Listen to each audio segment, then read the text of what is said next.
kong mua Hasiang cho nang mahilay mo na kong mua Hey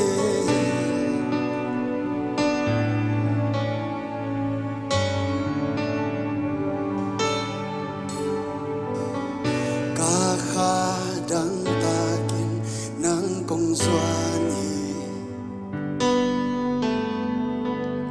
Kakagilgyalin ng kong lungkot Kakadang takin ng kong swani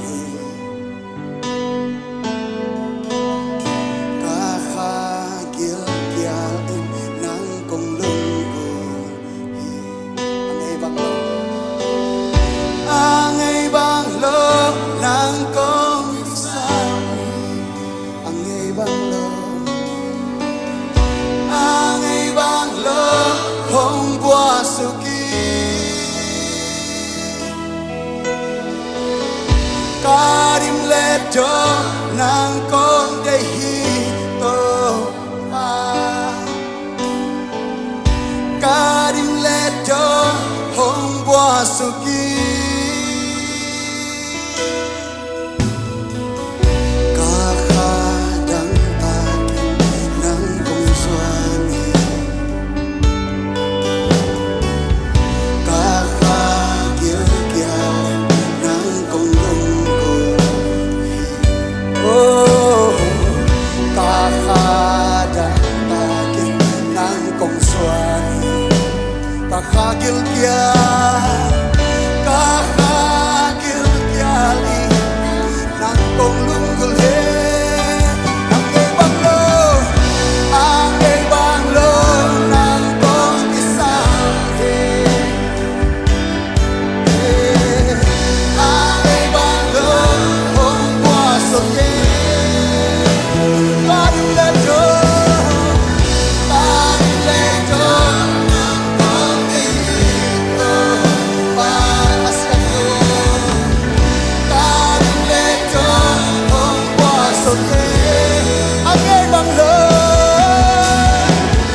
Ang ibang loob ng kong isang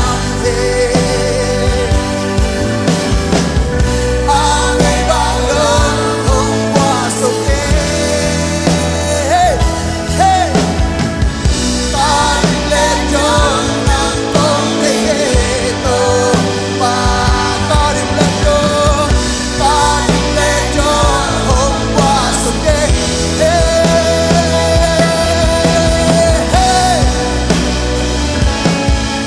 Hasiang jawab isabi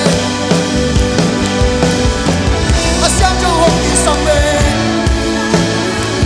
Oh la la la la la la la hey Hasiang jawab isabi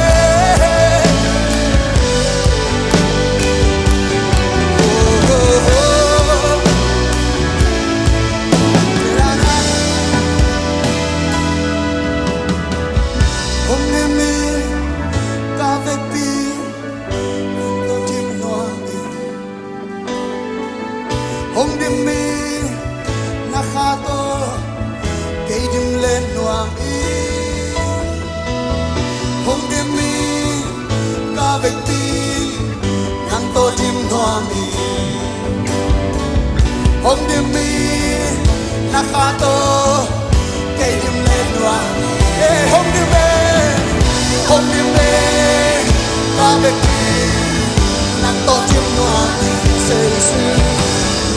Hôm nay mi na khato cây dim lên noa Hôm nay mi Hôm nay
sa kom la dia hong dim be ka vek pi nang to hasyang cho hong dim be ya kha to ke dim le no ame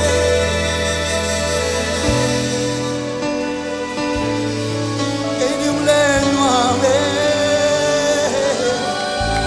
ke dim le no ame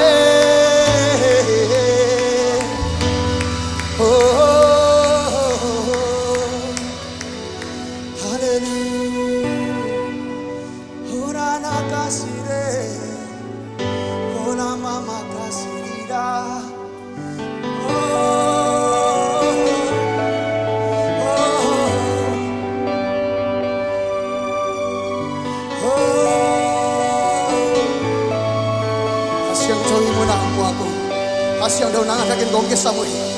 Tunin nilay mo na itong padang tang na tate. Nilay mo na gilgal na tate. Na juwa lungkul na tate. Nang mang kisam na tate. Tuwing naging hadang long tingil. O nang gong kisam na ito para yung tel sa kita. Kalong simsumba ito pa ng matong dang tako he. Kalit hiduan ito pa ng matong lungkul he. Oh, achakin, Hong deme kavek pi nang to dim no ame hong dim